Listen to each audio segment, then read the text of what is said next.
अस्सलाम वालेकुम जी। Fundamental of physics Halliday Resnick Walker का 10th एडिशन है। चैप्टर नंबर 13 ग्रेविटेशन का चल रहा है। हमें एक फिग दिखाई गई है जिसमें स्फेरिकल हॉलो है अंदर से, जैसे दिखाया जा रहा है।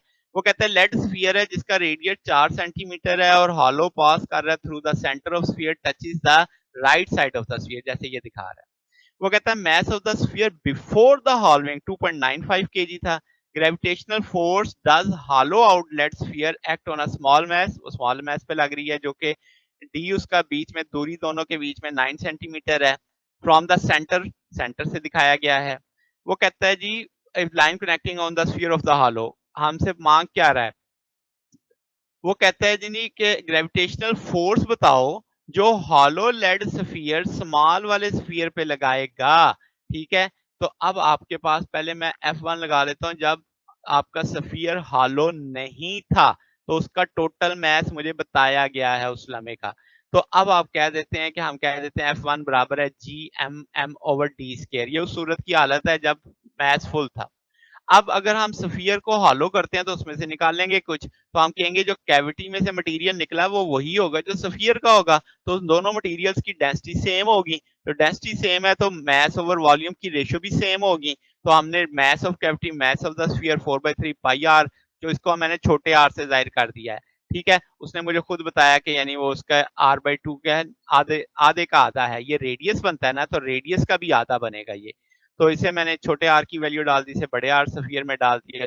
अब आपके पास जो आइडेंटिकल फैक्टर से कैंसिल आउट हो गए, कैविटी का मैस निकालना है तो छोटे आर की वैल्यू हमें पता है r/2 है। ये सारी वैल्यू डाल दी तो कैविटी का मैस स्फीयर के मैस का 8वां हिस्सा होगा, तो ये पता लग गया। अब मैं वो फोर्स निकालता हूं जो कैविटी में से निकले हुए मैस और उस डी दूरी पे पड़े हुए मैस पे लगी थी।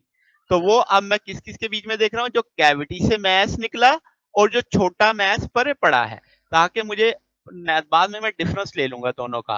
तो अब आप कैविटी का मैस और प्लस जो साइड पे मैस पड़ा है उसके बीच में जो दूरी है d-r के तौर पे लेके सॉल्व कर लेंगे। कैविटी का मैस भी पता है, डी सारे को लेके सॉल्व करेंगे तो ये टूल आ जाएगा। अब मुझे कुल फोर्स भी पता है जब हालो नहीं था, मुझे वो फोर्स भी पता है जो कैविटी वाला लगा रहा है।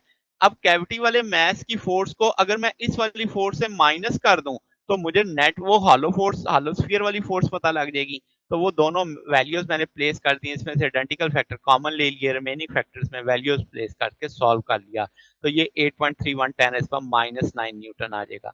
तो ये जनाब हमारे पास सोल्यूशन है। अगर आपको इसमें कोई बात पूछनी हो, डाउट हो तो नीचे कमेंट्स में पूछ सकते हैं। वीडियो अच्छी लगी हो तो वीडियो को लाइक कीजिएगा, दोस्तों के साथ शेयर कीजिएगा, चैनल को सब्सक्राइब कर दीजिएगा। अब तक के लिए इतना ही, बाकी इंशाल्लाह नेक्स्ट देखेंगे। ओके, अल्लाह हाफिज।